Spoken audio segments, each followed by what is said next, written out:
Salam sejahtera, terima kasih karena bersama dengan saya di Nazilin Unity Channel.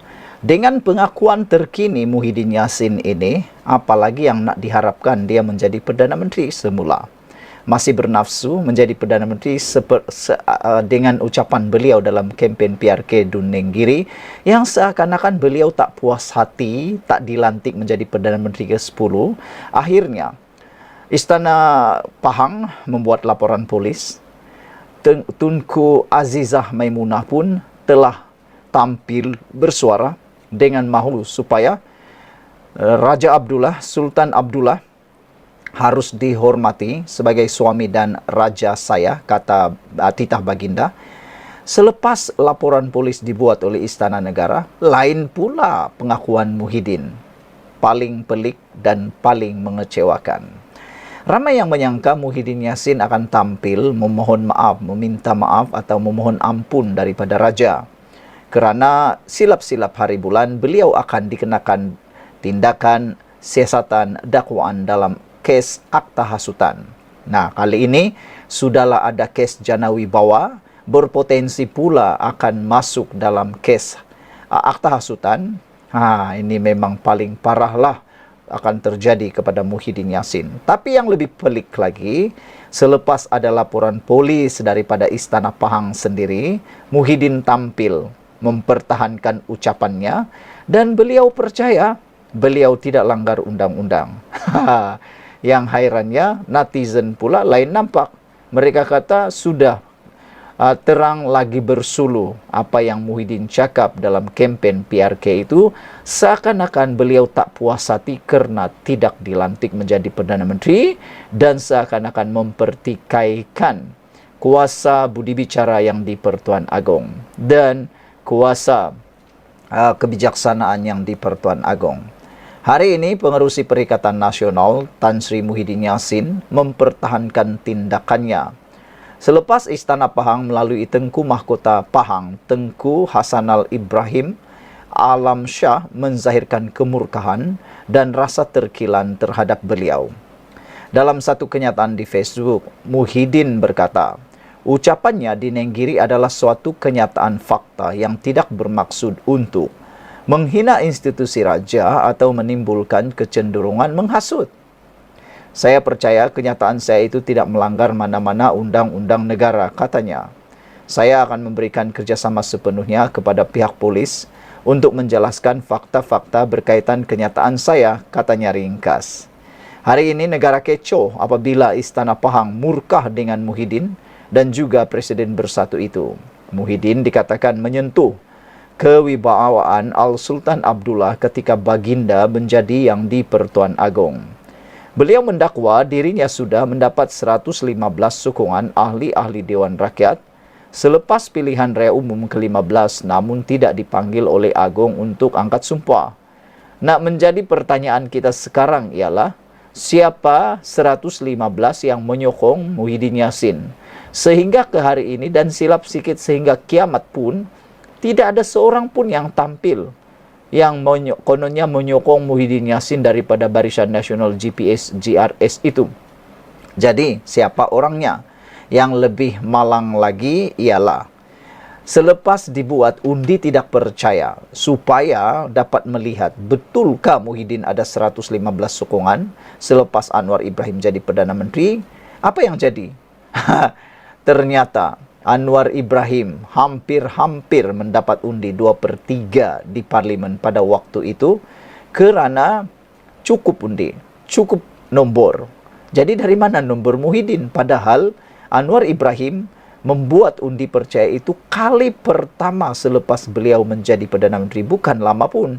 Selepas beberapa bulan dan kali pertama Parlimen bersidang, dia terus buat undi tidak percaya dan peliknya Anwar Ibrahim begitu berani sekali mengusulkan undi tidak percaya. Ini kali pertama di dunia. Belum pernah berlaku di dunia seorang Perdana Menteri membuat usul sendiri untuk membuat usul undi tidak percaya terhadap diri sendiri. Akhirnya apa? Kantoilah Muhyiddin bahwa Anwar Ibrahim sebenarnya mempunyai cukup undi, cukup nombor untuk jadi Perdana Menteri. Jadi, dari mana Muhyiddin dapat 115 pun kita tidak tahu. Pagi ini, Tengku Hasanal bertitah bahawa Muhyiddin telah memanipulasi fakta dan membawa naratif negatif kepada rakyat bahawa Al-Sultan Abdullah seolah-olah tidak berlaku adil semasa memilih Perdana Menteri yang ke-10. Baginda menyifatkan Muhyiddin tidak matang, menampakkan seolah-olah masih tidak boleh menerima kenyataan yang beliau tidak dilantik menjadi Perdana Menteri. Nah, ramai yang mula mempersoalkan, dengan sikap Muhyiddin seperti ini, bolehkah dia jadi Perdana Menteri lagi dan layak lagikah dia menjadi Perdana Menteri? Sedangkan sudah terang lagi bersuluh, Istana Pahang sudah murka, dia masih cuba mempertahankan diri.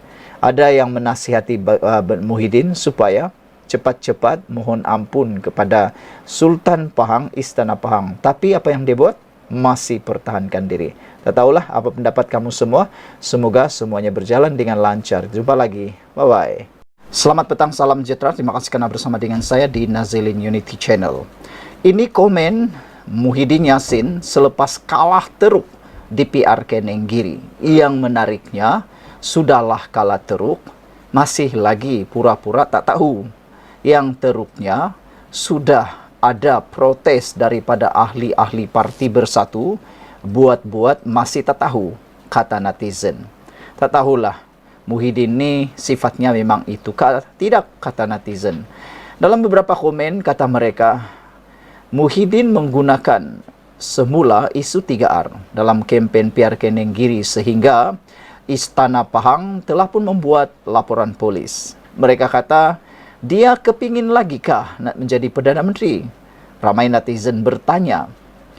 Mereka kata janganlah menjadi Perdana Menteri lagi, bernafsu jadi Perdana Menteri lagi kalau menantu sendiri tak mampu bawa pulang ke Malaysia. Melarikan diri, kata mereka. Jangan-jangan nanti jadi Perdana Menteri masih tak boleh mampu bawa pulang menantu sendiri yang dikehendaki oleh mahkamah. Saudara-saudara sekalian, ini komen Muhyiddin Yassin selepas kalah teruk. Ada yang menyangka beliau mungkin akan letak jawatan gara-gara gagalnya beliau meletakkan calon pilihan Bersatu dalam PRK Nenggiri. Ada yang kata kesilapan memilih calon di PRK Nenggiri menjadi salah satu faktor kekalahan Parti Bersatu. Mereka membiarkan, kepimpinan Parti Bersatu membiarkan ahli PAS keluar PAS, tanda tangan keahlian semata-mata, keahlian Bersatu semata-mata nak jadi calon pilihan raya. Ramai yang dicalonkan daripada Parti Bersatu tapi ditolak oleh kepimpinan PAS dan akhirnya apa yang jadi? Daripada PAS keluar PAS menjadi ahli Bersatu, kini menjadi calon dan kalah teruk. Tapi Muhyiddin pelik pula komen dia. Ini komen Muhyiddin selepas kalah daripada dalam PRK Nenggiri. Muhyiddin kata obor perjuangan PN akan terus menyala. Okeylah, biarlah terus menyala, menyala pun menyalalah, kata netizen. Obor perjuangan Perikatan Nasional untuk membela agama, bangsa dan negara akan terus menyala. Meskipun gagal mempertahankan kemenangan pada PRK Dewan Undangan Negeri Dun Nenggiri, Kelantan, kata Muhyiddin. Tapi netizen kata itu mempertahankan agama, bangsa atau negara atau sekadar nak mempertahankan kesilapan sendiri, kata mereka. Itulah dalam kempen PRK Dun Nenggiri baru-baru ini ada netizen menemplak. Itulah kata mereka, lantik Anwar Musa jadi ketua kempen atau ketua pilihan raya merupakan kesilapan terbesar. Selain daripada itu, ramai netizen kini menggelar Anwar Musa sebagai Ustaz LV ataupun Lebay LV. Gara-gara tindakan beliau memakai pakaian LV yang mewah kayangan itu semasa berkempen di perkampungan orang asli, dan dijawablah pula oleh Anwar Musa, suka aku, hati akulah, duit pandai aku pakailah. Lebih kurang macam itulah.